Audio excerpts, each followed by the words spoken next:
Our speaker is Erin Johnson. She is the Talent Acquisition Specialist for Accruent. Her talk will be about the candidate journey, what to expect. She is she's been working in the talent acquisition space for a little over 3 years, focusing on hiring marketing, professional services, and product management professionals. She also has a passion for employer branding. When not matching people with their passions, she is out in the Austin community playing soccer, taking yoga class, or petting all the Austin dogs. Erin, come on up.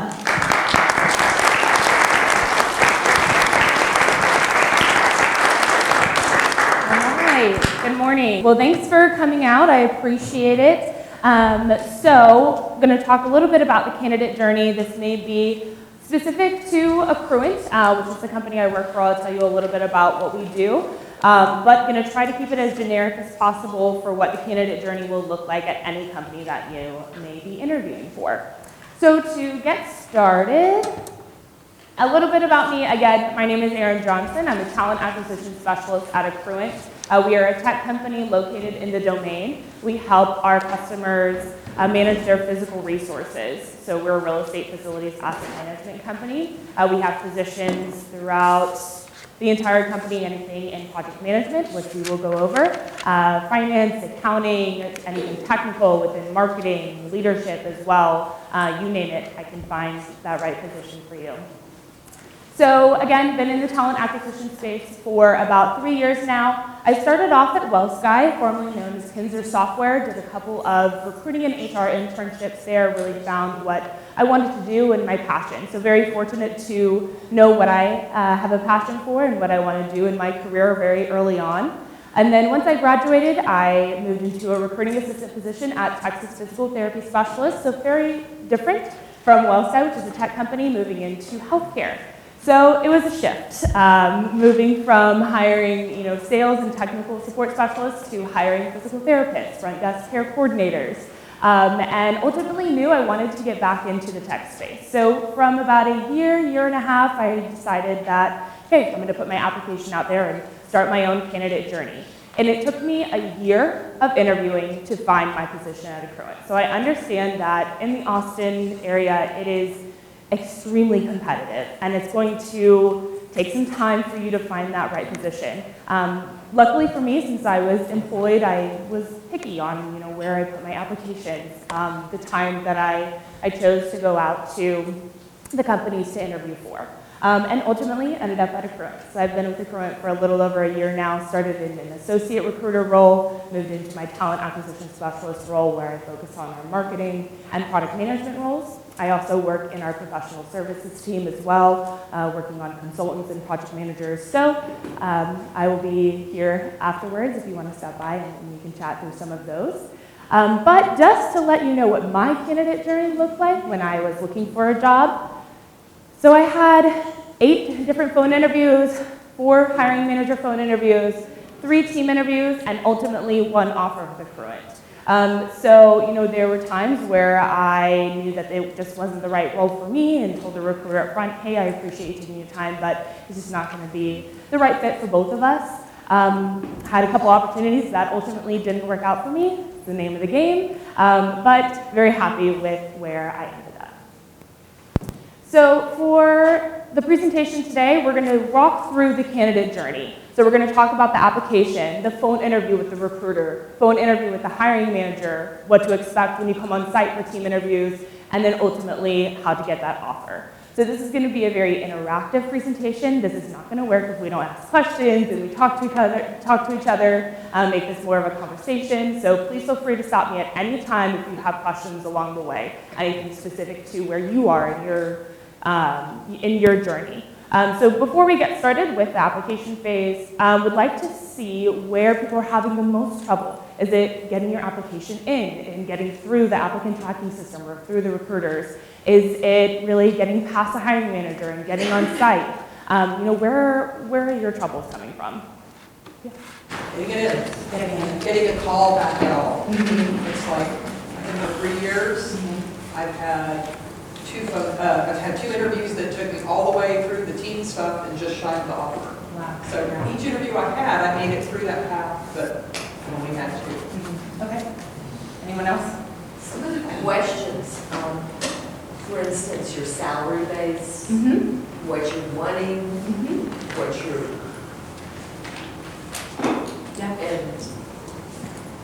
We'll talk a little bit about that too. For accruant specifically, we talk about compensation up front. We just want to make sure that we're both aligned on the same page. And if you're over, we don't automatically disqualify you. We'll talk through that. We'll say, okay, I understand. What kind of wiggle room do you have? What is your non-negotiable? Because ultimately, we want to make sure it's the right fit. But if it is, way over what we have, it's not going to be the right fit for you either. So we'll talk about some of those pain points. Yes. Yesterday I had to an interview. One of the questions was, why did you leave your previous job? And I stumbled, and for you, since you weren't on unemployment, it may be like, why are you thinking about leaving your current job or something of that nature? Right. Yeah. So tips for that is being honest and thinking about, okay, what do I really want in that next step in my career, and why didn't I get that at my previous role? And hopefully tie that into the position you're applying for as well. So when I had that question asked, well, you're currently employed, why are you looking for a role now? I talked about the pain points that I was working through.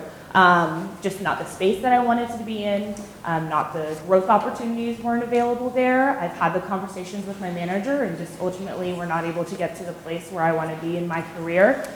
Making sure that you're taking those steps currently, but there are some roadblocks, and so that's why you're looking for another position. It's a great question. Yes? What I've been running into is expanding job requirements. I've noticed that when I first started looking, my background is BI, analytics, that sort of thing. But what they've added is additional engineering type requirements for specific software experience, that sort of thing. So. Yeah.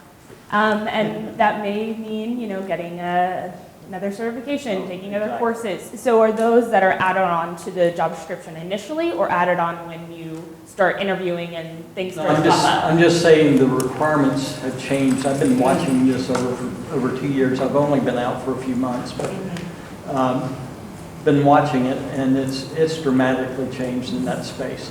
Yeah. Yes, one more. So what I have is the team interview problems, because I'm from a different country and I just moved, and when they start asking questions of, documents, like, do you have a citizen? I'm getting there, but they kind of stop trusting. I don't know, you have a problem of, hiring someone who is not yet there. And Sounds like a culture issue with that company. a lot of companies have that problem. I don't know why. And then when I start doing this, and I always do, my language barrier start coming out, and I know that I don't have that problem when I'm confident. But interviews are always stressful, and I do not know how to go through that. How to stop nervous, stop, shy, start talking more and more better and more professional because I know I can do it, but I can't show it. I kind of stuck. Yeah, so to answer your initial question, there are companies that do provide sponsorship. There are other companies that are just not in a place to. So some companies will ask those questions ahead of time. The way that they word it, there are some HR and legal ways to say that and to communicate that, but that's by company and it varies. But talking about the nervousness and the nerves walking in, just addressing that ahead of time and say, hey, I'm a little nervous right now, and take some time to process that and walk through it, and then you'll be able to get into the interviews.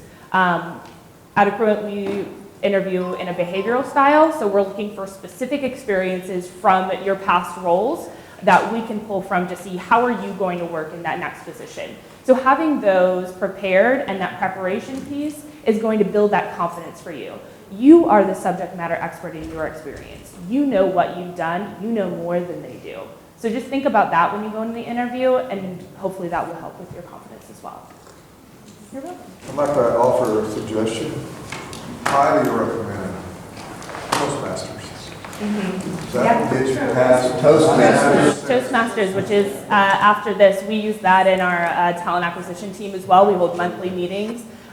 Would definitely recommend. It's helped me immensely as well with your public speaking. Get you past the jitters.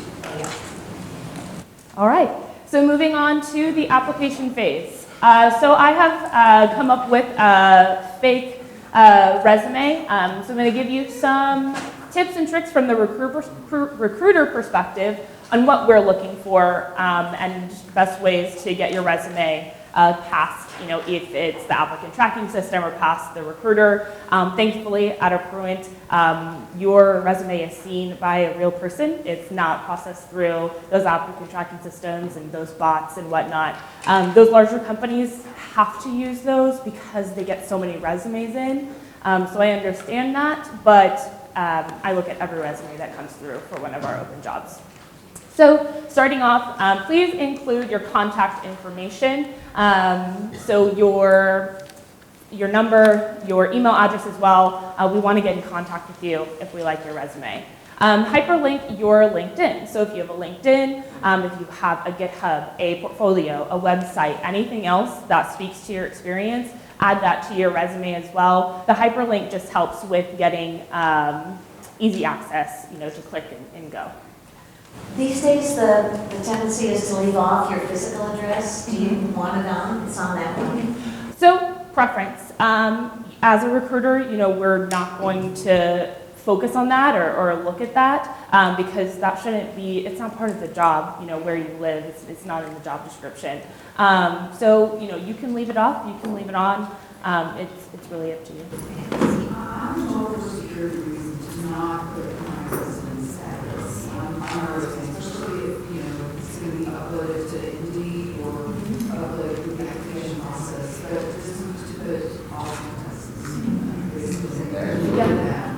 Absolutely.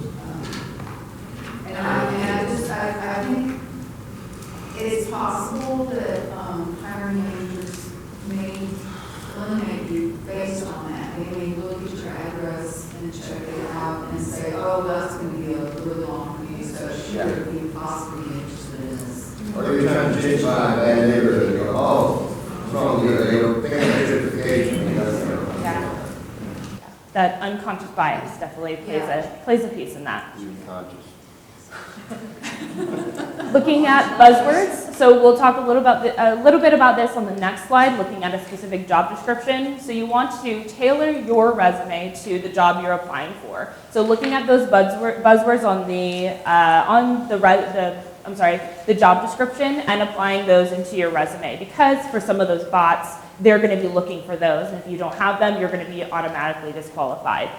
So those are some of the things that we look for. You can include them in your core competencies. You can include them throughout your experience, in your overview. Just put them somewhere on that resume. Include your tenure as well, and make sure that it's up to date and relevant. We want to make sure that when we ask you, so for instance, in this resume, it says from 2014 to present. So I'll say, well, what is making you look for a new job outside of your current employer? And if you say, oh, well, actually, I haven't been with them for the past 2 years, you're lying. So make sure that it's relevant and accurate as well. And including metrics. So specifically for some of those services roles or sales positions, or where those metrics are really key, and you have proven to those, include those as well. There are some sales positions that if you don't include metrics, you may be automatically disqualified. So if you have some really great metrics and they're positive, would recommend including those as well. So tips for the candidate. Again, include your contact information, add your LinkedIn profile, GitHub, portfolio, website, anything specific to the role that you're applying for. Look at the job description in detail and tailor your resume to each job you apply for. This doesn't have to be a 3-hour-long process. You can take 10 to 15 minutes, look at the job description. You can have multiple resumes saved that you can use to apply for jobs, especially if you have 15, 20 years of experience. That can be a longer resume. So look at the experience that is relevant and go into a little bit more detail on those. Add intentional buzzwords. So if you see buzzwords on the job description and you automatically apply those, we're going to ask questions. So make sure that you're prepared for those and you have some experience in that. Again, adding metrics, awards, certifications. So Michael had mentioned some of those as far as certifications. Those are great to put on there. And then this is just one piece. It's not necessary to include your references on your resume. You can add those as a separate sheet, or once we get down, we'll ask you about those. So you don't have to necessarily put those on there, or please email for references. We'll be the ones to reach out to those. Yes?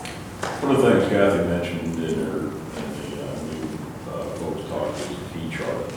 I don't know if you're familiar with that, but basically. Where your eyes look. Does that help in your opinion? Yeah, so it'll vary by the recruiter on where they're looking. So yeah, I mean, you're looking at, so if we take a look at this resume, you're looking at the name up at the top and then in the middle as well. So this is where the eyes are going to go first off. Yes. What he's talking to is the thing that one of our people used, that where it was essentially, I'm a perfect fit for this job. You mean I have. So they put down, this is in a cover letter usually. Here's what you're looking for, the requirements straight from the job posting, and then how you match those requirements. So it's usually in a cover letter format rather than I see what you're saying, but it was what he was talking about was that. So Specific side-by-side comparison. Right. Yeah, so cover letters are optional. I will be completely honest, I look at a cover letter every now and then. It's the majority of the resume. So I would try to include those in the bullet points in your resume. I am not fully aware with what the T format is. I'd love to take a look at that and see how I can use that and make sure I'm looking out for those. So if you can talk to me after, we can chat through that and try to give you tips. Thank you notes?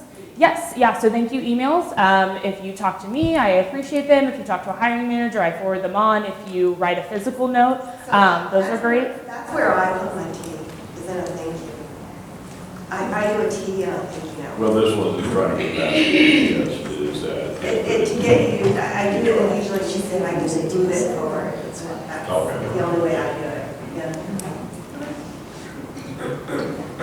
What did you mean by metrics? Yes, so metrics, so sales metrics, how much of your quota you hit, if you were working on, a $100,000 million project, some of those numbers as well.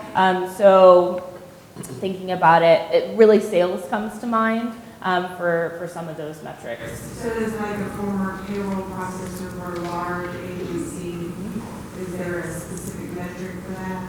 Yeah, so for some of those roles, there may not be some specific metrics that you can put. It'll really depend on the position, on what you're going to add. If you know how much money, put it on it. Yeah. Already manage the payroll, manage, How many employees? $1 million in payroll, the number of employees, and for you guys, one more shop. Yeah. I've got two quick questions. on the skills, on the job requirement, I'll see things like MBA, finance, MBA, and 5 years FBA, that sort of thing. But then there are things like customer service oriented, people person, team player. How do you incorporate, should you put those words directly under skills? Yeah, so those,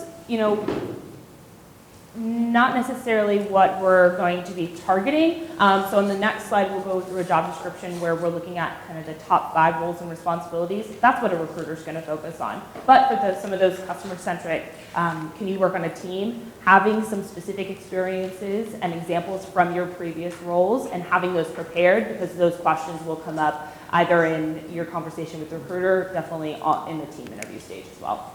Okay. And then now the second one. On Indeed, when I apply, they'll have questions like requirement BBA in finance / get to the start questions. Do you have that? I have an MBA. I do not have an MBA. So should I be truthful and say no and get rejected, or say yes, assuming that my graduate degree trumps your undergraduate degree? Yeah, so that will vary on the company. So there may be some companies that really do require that. I hope as companies and in the industry, we're moving away from the educational requirements because experience is going to, trump some of that. So I would say be truthful is the way that I would go. Say no. Yeah. So, actually had the opportunity to do your job through the city of Austin. So there is a criteria, just so everybody knows, when you're applying for a job at the city or federal, there's criteria, there's follow, there's you have to meet a certain number based on your experience, your certifications.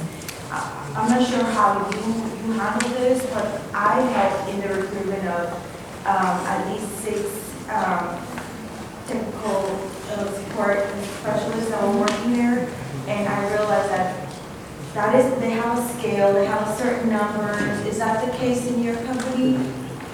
So when you're talking about a certain scale, For every job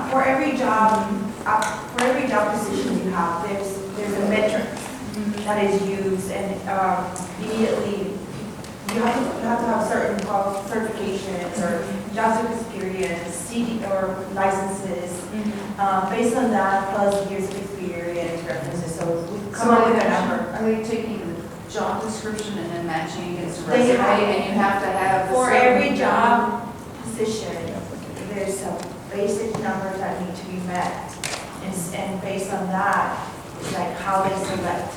Because everybody wants to work for the city. They pay really good, they have a lot of great benefits. So I was just wondering if that's across the line, and they do look at every resume. yeah, that's great. It's not filtered through a computer and then it just pick words. So that's why a lot of times it's so hard to get a job. And then the process is expensive, it's like months. A lot of people get discouraged, or they end up being hired by someone else, and then they're being offered a job and they're no longer available. So I just wonder if your company has that same criteria. So it's a little more fluid, I would say. There are some non-negotiable skills that we're looking for, so more of those technical skills or technical roles. We're looking for the right technical skills. There are some preferred qualifications and certifications, but really it's just based upon that experience is what I've seen within the tech space specifically. So I would include, looking at the job description, if it has any words like SQL or Java or some of those, you want to make sure to include those, because we are going to look at the job description, look at the resume, and okay, does it align? But it's a lot more fluid than what it's sounding like for the city. Yeah. Okay, so moving on to the job description. So this is one of our project manager job descriptions. We are currently hiring for project managers in the Austin area. So please apply or talk to me afterwards. Would love to chat through those. So what I wanted to do is walk through this resume, let you know what I'm specifically looking for as a recruiter from this job description. So as I mentioned earlier, we're looking at the top 5 bullet points. Those are going to be the ones most likely that are going to hold the most weight. And then looking at some of the highlighted points, so again, looking for those buzzwords. So project planning, regular reporting, owning meetings and communication, following up on tasks, identifying risks. So looking at some of those buzzwords throughout the job description to say, okay, do I have experience in this? Is this on my resume? Can I speak to this as well? So making sure you're prepared.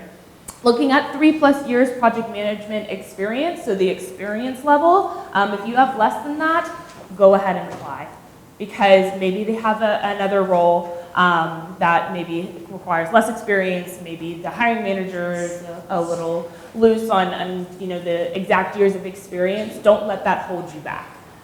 And then, so this says PMP certification or PMP training desired. So if you have that certification, definitely put that in your resume and talk to that as well. Yes? Okay, so I actually did look through that description, and what killed that position for me, I'm not applying, is that 5th bullet, sells additional resources, services. I am a project manager, I am not a salesperson.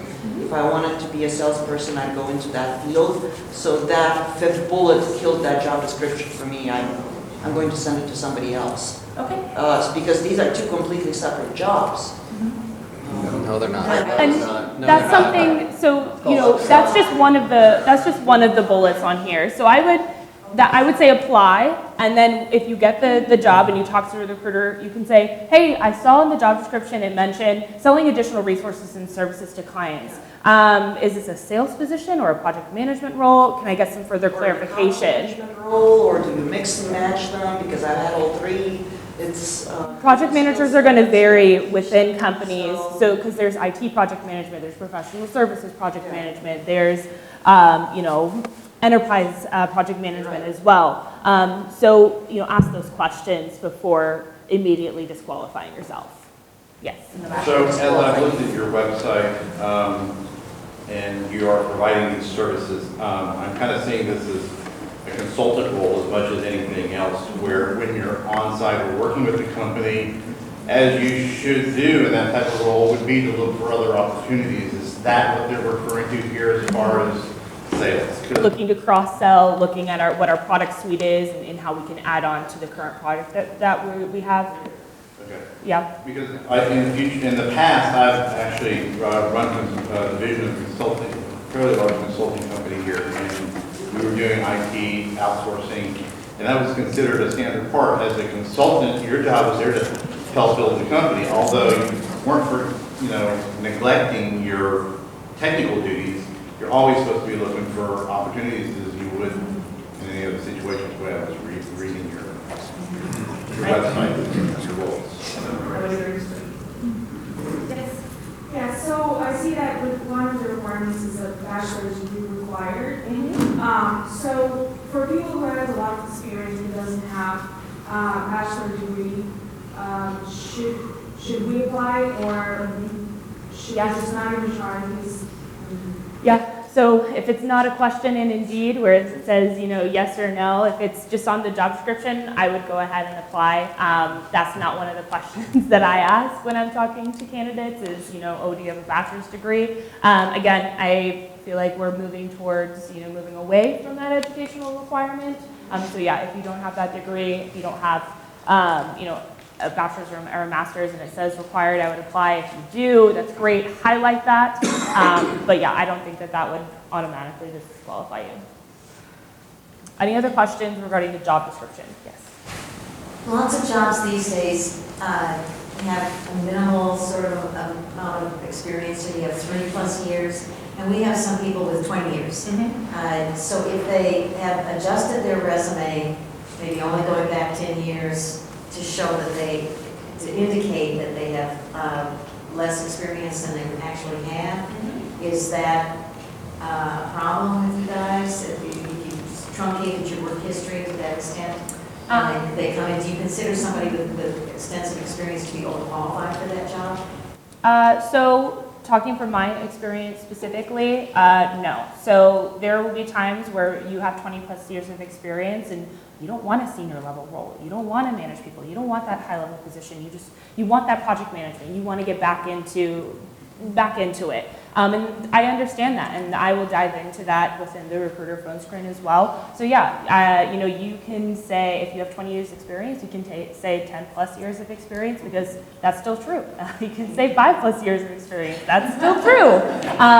So yes, you know, you can tailor it to see what that looks like, but I don't automatically disqualify somebody because they have X years of experience. Along the line of the gentleman back here, as far as having certifications of knowledge and new programming languages. Let's say you're going to study, not necessarily cloud, but Udemy or Linux Academy, things like that.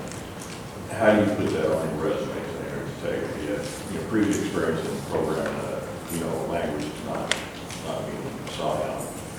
But if you're going to study for that, how would I put that on my resume to indicate that I do have experience and not be real world and stuff? So you've taken a course, or you've done some sort of research on it. So if it's a course, you can have a placement on your resume that says, you know, courses, certifications, / whatever else you want to add under there. I would include that. And then, of course, bring that up within the phone screen. So I would put a specific section on your resume to include some of those courses that you've been able to take, which include some of the skills. Okay, could be the LinkedIn formal classes. Yep. And making sure that you add them to your LinkedIn as well. So I think LinkedIn Learning specifically has the option for you to put them onto your LinkedIn. I would recommend doing those.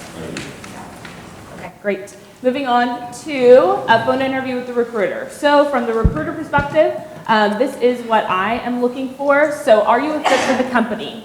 Are you a fit for the hiring manager for the role? Are you a fit for the role specifically? And then not necessarily are you a culture fit, but are you a culture contribution? So do you align with our values and our culture, but are you also going to bring something else to this culture and to our company as well? So this is what I'm looking for specifically. So when talking to a recruiter, some tips would be do your research on the recruiter that you're going to be interviewing. Look at their LinkedIn. How long have they been with the company? What do they focus on? Making sure you understand who you're talking to ahead of time.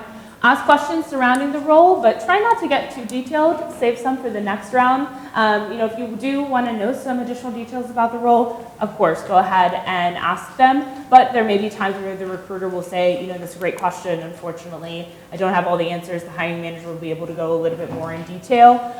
So try to have those questions be a little bit more higher level so that you understand, okay, what is the company like, the hiring manager, the team, and then some more specifics will be into the hiring manager phone interview, which we'll get into as well. Ask for next steps and timeline. There are some recruiters that do mention this. Some recruiters won't, or they'll ghost you, unfortunately. I've heard that happens. We try not to do that at Accruent. So ask what next steps are. Do they have an assessment? Are you going to talk to a hiring manager? Are you going to be going on site for team interviews? And then what does their timeline look like? Will it be in the next 3 days? Does it usually take 2 weeks? How long does the interview process look like? For some companies, it'll take you 2 to 3 weeks. Some companies will take you 2 to 3 months. So you want to understand what that timeline looks like so you can continue to put your application out. Yes? Can you expand a little more on culture contribution? Yes. So some companies are looking for a culture fit. Do you fit with our values? Do you fit with what we have currently in our company? But a culture contribution means, okay, are you going to be able to contribute to the culture as far as, bringing diversity of thought? Are you going to, yes, align with the values, but are you going to bring something new to help, move the company up in a different way rather than just staying stagnant? Because, no company wants to stay stagnant. Yeah. All right. Be transparent with your compensation expectations. So this did come up. So if you are asked initially, be transparent with what you're looking for. Of course, you want to make sure that it's something that is livable for you. You're getting that next step if that's what you're looking for as well. So do your research on the compensation. Is it within market? Is this, something that again, will be livable for you. But if you're asked that initially, be pretty transparent with that as well. Do you disqualify a candidate if they are too high or too low? So we do ask that in our application, and if you are way above it, I will let you know that that is one of the factors we take into consideration. But if you are within range and you have the right experience, we will set up the time, and then I'll ask you and say, oh, well, based on your application, you said you were looking for X amount. Do you have some flexibility there? And then usually I'll let you know what we're looking at as far as our budget as well. So we try to stay just as transparent as you will. So you disqualify people if they want to not talk about the financial aspect until you actually know whether it looks like they're a job fit? No, so you have the option on your application to say, within market or, willing to talk about that at a later time. That is perfectly fine. We do want to talk about it initially though, because we don't want to get down further in the conversation. And, we think it's a great fit. We're really looking to hire you, and then it just doesn't work out. So we'll have that conversation, but we won't, if it's something you want to talk about on the phone, definitely understand it and respect that. So I read a question. Yes. So I'm finding that recruiters, independent recruiters are reaching out and contacting me. And so I talk to them, then talk to a recruiter within the company. So your tips and your guidelines, are those for the recruiter for the company that's actually trying to fill the position? Yes. Because I've looked at LinkedIn profiles for these recruiters and they don't tell you anything, except that they've worked at 5 different recruiting places in the last 6 years. All right, thank you. So, seeing things through your eyes, say you are wanting to know, hey, how much do I want to make, or whatever. If I were to say to you, what's the range? I know I'm supposed to already have researched it, but if I were to say, what's the range? Do you put it out there, or, so you will? Yes. Okay. Yeah. I want to give you the same respect that you're giving me. If you're going to give a range, I'm going to give you our range as well. Again, that's specific to the company that I work for. It can be different at other companies, but that shows you a little bit about the company you're applying for as well. So I want to try to answer as many compensation questions as I can, because I know that that's definitely a big part, especially with working in such a competitive market in Austin. So yeah, that's a great question.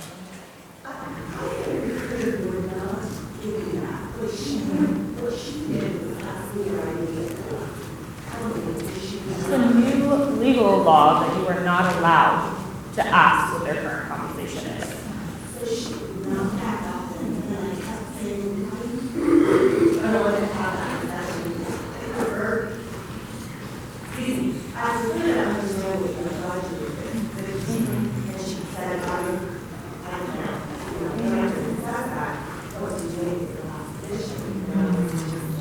I would say,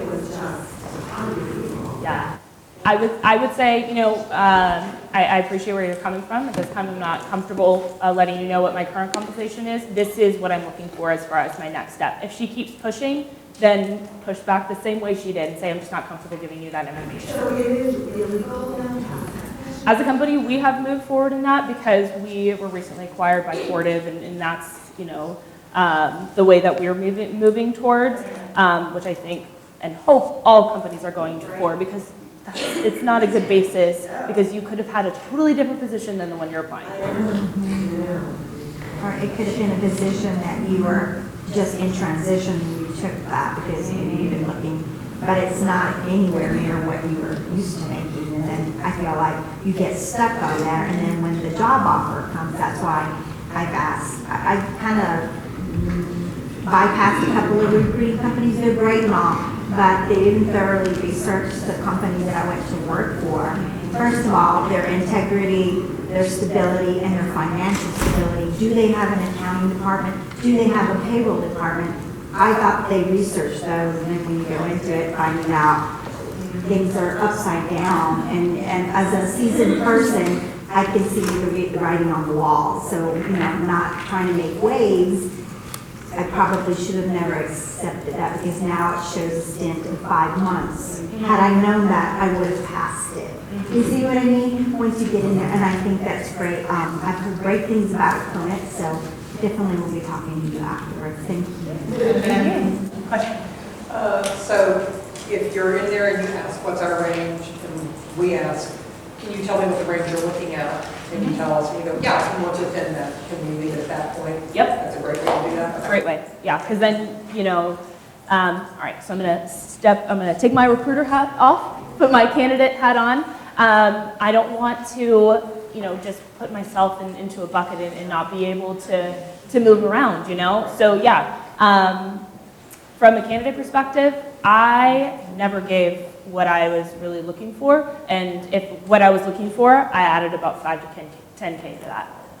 You want some flexibility. One other quick question. This is one thing I wanted to fill in applications online for. I would love to have your perspective from this. I have had jobs where they want you to put what your expectation is. It does not allow you to enter a range. It won't let you go any farther in the application process without putting that in there. It's a requirement field. Is that a company you would pass on? So does it have the option for you to put in text, or does it just give you the option for numbers? Numbers. Numbers is required, you can't move forward unless you put something in there. And they've given you nothing in the job description, or you can't find anything, you know. So I have sort of an answer to that. I was told recently by a recruiter that when they had that, just put in either 0.00 You can't. or 99999. It doesn't work. So I try to act. Yeah. So depending on the applicant tracking system, it will. So that was my question. Yes. Is that one you would just pass on that company if they want you to stay with that bottom line? Of what you're, and it's not what you currently make, it's what you are hoping to make in that role. Yes. I would be honest and say, this is what I'm looking for, and, you know, maybe add a little cushion onto that as well. But that is the way that companies are moving towards, and we want to make sure that with the amount of applications we're getting and the resumes we're seeing, you know, these are the questions we need to ask to make sure that we're interviewing and interviewing the right people, and we're not, you know, looking at all the resumes. So no, that wouldn't be a company that I would pass on. I would just make sure that, you know, I'm being truthful in my answer, but also making sure it's within market for this position and a little bit of cushion as well. Thank you. Yes, you're welcome.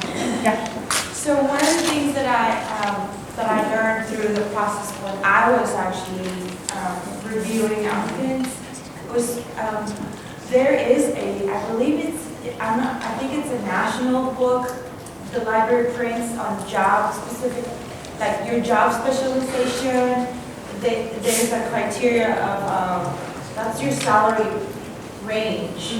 And so also the other point that I think is important for all of us to consider, and it's a great reminder for myself, is like how much do you value your hours? Like how much do you value your experience? So having some kind of like a value of your qualifications, your experience, like for hour or for a yearly salary, I think it's important that we get that information clear in our heads.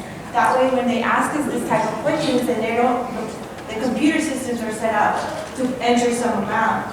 And also we should consider the cost of living in Austin. Right. Look at the location, right? That are really important. And I just think that when I was myself, I was looking and seeking for a job, I should definitely consider this viewpoint.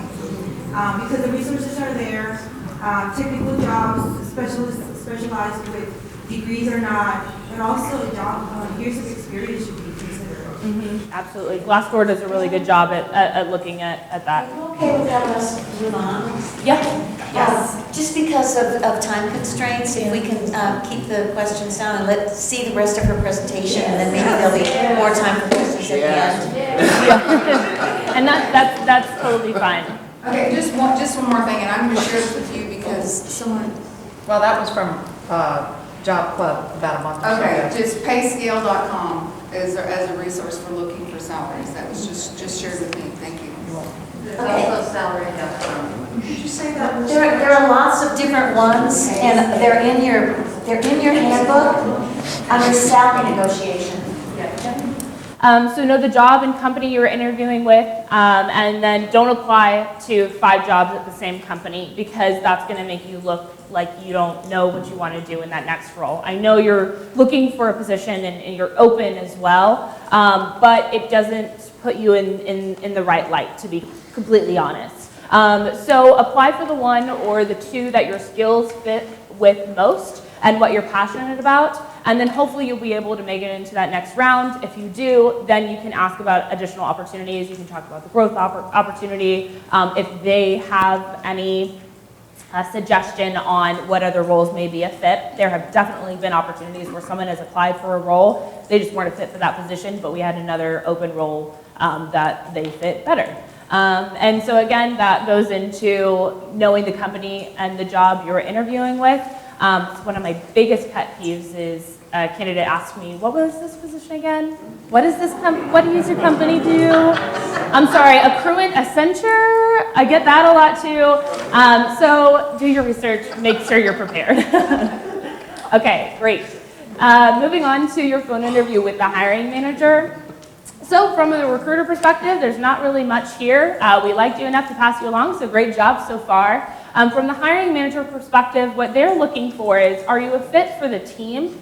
Do you have the right skills for the role? What is that manager relationship going to look like? Because majority of the time, this person will be the supervisor.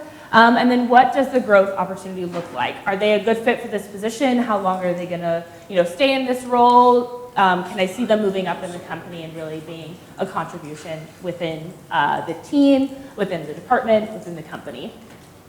So tips for the candidate, again, do your research on the hiring manager, know how long they've been with the company, how they moved around. You can talk about that and what kind of opportunities they've seen and been able to move into. Ask specific questions surrounding the role, if it's a specific product, about the team specifically, really getting to understand, okay, what is it like to work on this team? You can ask them, what's your philosophy as a manager as well? One of the top reasons people leave jobs is because of managers. So start to ask those questions in the beginning. Ask about growth opportunities as well. Be on time and prepared. So before we move to team interviews, any questions on the hiring manager stage? Any roadblocks, anything people have encountered? Yeah? A question about the growth opportunity. If you're somewhere approaching the end of your career, your retirement, how do you deal with that? Yeah, so you can say, and maybe that's something that we're looking for because you're going to be in that role for a while, and there's going to be some stability there. So say, at this time, as far as growth opportunity is concerned, just hoping that I'll be able to grow within the roles and responsibilities of the role, be able to take on additional projects. That would be my recommendation. And then if they say, do you have any aspirations to move into another role or a senior level role, you can just say no. And that's all right. I think the greatest question they ask for somebody that's 60 or over is what do you expect to be done in 5 years from now? Yeah, no. Take care of my grandchildren. Retired and working for the Census Bureau. Shut the hell up. All right, great. Moving on to team interviews. So sometimes these will be on site with the company. Sometimes they may be over video. I think a lot of companies are moving in that direction as well. So just to touch on video, give you some tips there. Make sure you log on early, that you can hear yourself, you can see yourself, you are prepared. So yeah, logging on the day before or a few hours early for those.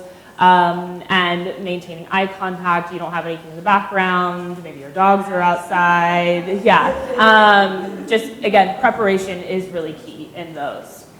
So from the team perspective, what they're looking for is how will I work with this person? So during the team interviews, we call them team interviews because you're interviewing with the team that you're going to be working with. So you want to make sure you're going to be able to work with these people. What are they bringing to the team? So not only do you have the qualifications of the role, but are you going to bring something that's going to elevate the team? Try to figure out what that may be as well from your past experience. From the recruiter perspective, what we're really looking at is, are you on time and prepared? And are we on the same page regarding compensation and start date? Do we align in all of those? Nothing has changed. I know I've been talking about compensation a lot, but it's one of the top 3 drivers in looking for a job. So I wanted to be able to touch on that. It can be a touchy subject sometimes, but not afraid. So tips for the candidate: research all your interviewers, so everyone that you're going to be talking to, know who they are, what they do. Prepare specific questions for each interview as well, because they talk afterwards. So if you're asking the same question, they're all going to know. So you want to have specific questions for each individual interviewer. Dress for the job you want, not the job you have. For startups or some of the tech companies in town, they have a very casual dress code. So just understand, you can ask the recruiter too, say, hey, what is the dress code like? 9 times out of 10 it's going to be business casual, so you can dress up a little bit more. But that's a great question to ask as well. Be early, but not too early. Everything is on a schedule as well. So do a drive-by of the office. See how long it takes you to get there. Know where the office is, where to park as well, especially for those jobs downtown. Figure out where you can park. What is it going to cost you sometimes? Also, on that subject, see if they reimburse your parking too. That's a good question to ask. And then ask for a timeline from the recruiter as well. Understand when they will be able to get back to you, and what the timeline looks like for the start date as well. And then also be transparent with other interviews or offers you have. Let them know, because if the timeline is going to be 2 weeks, let them know, okay, well, I have an interview next week, and they said that they can get back to me with an offer by the end of the week. That's going to make them speed up their process a little bit more as well. So transparency is key. Questions on team interviews? Yes. Do you have any candidate tips for somebody who has an interview at one time with the hiring manager and 2 other people on the team? Mm-hmm. So it's 3 people you're interviewing with? Yeah, so that can be a little daunting, definitely, having that many people in the room. I would focus on, focusing your eye contact on one person and then moving to the next on each thought that you have. So not necessarily looking at each one and kind of scanning the room. If one person asks you a question, look at them and, tailor your answer to that person. And again, doing your research on those people and understand, okay, what is this team looking for and this panel looking for as well. I will let you know that we try not to have that many people because just you're kind of getting drilled at that point from that many people. So that gave you some. Yeah. Okay, great. All right, finally, an offer, hopefully. So from the recruiter's perspective, will they accept the offer? This is really what we're looking at here. So tips for the candidate: understand all aspects of the offer up front. Be timely in your response as well. Verbal acceptance is not a real acceptance, so you can let them know, oh, I'm excited about this. Yes, would love to, take a look at the offer letter. Nothing is set in stone until you sign the dotted line, of course. Be transparent if you have other offers as well. If you accepted another offer and you were presented with another offer, you can tell them about, okay, well, this company has X, Y, Z. I'm really interested. But I also like this about the company, and hopefully if the recruiter and the company likes you enough, they'll be able to work with you on that. So talking through some of those points to help you get the best possible offer, always room for negotiation. All right, that's all I have. Now, yeah, absolutely, sorry. So any questions? Yes. So you mentioned, I've already mentioned a lot, you should look for something you have a passion for. Mm-hmm. At our age, it's not really realistic. They're not going to hire me for my dream job. They're going to hire me for whatever is hard to fill. Yeah. And so maybe that passion isn't a specific job, or maybe it's an aspect of the job, if that makes sense. So maybe you're passionate about the customer aspect of it, or you're passionate about the administrative tasks. But if you have a passion for it, you're going to work hard in that, if that makes sense. I'm not sure if I understand your question. So if I go to National Instruments, they'll say, do you want a design job or do you want to control the equipment inventory? And it seems to me they're really looking for somebody to control equipment inventory, which is boring. So do you bake? I mean, if you need the job, do you bake it for the person, or are you honest? It's up to you. If that's the job, if you need the job, and if that's the job you want to take, then, you know, play the game, but you want to find, it depends on where you are in your career as well. You know, I would try to find something that you enjoy, because you're probably not going to last very long, or you're not going to be very happy in the role either. Question, are your company having any problem with folks ghosting on your offers? So ghosting on offers, no. But there will be times where people just don't email back, where people just don't answer on the phone. Definitely understand that happens. We will usually follow up with an email or some sort of communication to see and make sure you're okay. But that does happen. But not necessarily on the offers.